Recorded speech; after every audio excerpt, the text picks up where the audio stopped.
Bonjour, vous avez été nombreux à juste titre à m'interroger sur les attentats de Paris avec bien entendu beaucoup d'empathie pour les Parisiens, pour les personnes qui ont été victimes de ces attentats, mais aussi beaucoup de questions sur ce que l'Europe aurait dû faire, sur ce que l'Europe peut faire pour garantir la sécurité des concitoyens et aussi garantir la liberté des Européens.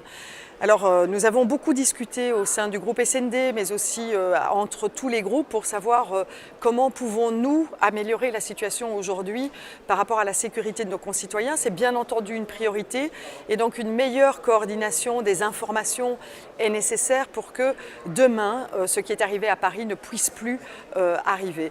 Nous devons aussi garantir, outre cet échange d'informations entre les différents pays, nous devons aussi garantir la liberté des Européens. Parce que ce n'est pas parce que nous sommes dans une situation qui est une situation extrêmement difficile où la sécurité est nécessaire que nous devons supprimer les libertés des Européens. Et donc cet équilibre est parfois difficile et pourtant c'est ce que nous devons essayer d'obtenir ici en Europe. Sinon ce seront les terroristes, ce seront les intégristes, les radicaux qui auront gagné et donc cet équilibre devrait être trouvé.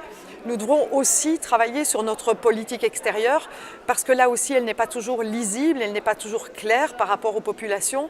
Et donc clairement dire aussi que les victimes aujourd'hui de ce Daesh, de ces radicaux, de ces barbares, ce sont aussi les musulmans qui vivent dans ces pays et qui doivent partir, qui sont aujourd'hui à la porte de l'Europe et qui demandent l'asile. Donc là aussi, nos solidarités sont demandées et surtout ne pas faire d'amalgame en mettant toutes ces personnes qui elles-mêmes sont victimes dans le camp de ceux qui seraient les agresseurs. Donc de grâce, n'allons pas vers les amalgames. Et enfin, une politique importante qui doit lutter contre les inégalités. Les inégalités ici qui plongent les personnes dans le non-espoir, dans le noir total. Et pour eux, nous devons aussi apporter des réponses, mais aussi les inégalités de manière générale qui peuvent entraîner des situations de conflit dans les pays d'origine. Tout ça, c'est le programme sur lequel nous devons travailler ici au niveau européen.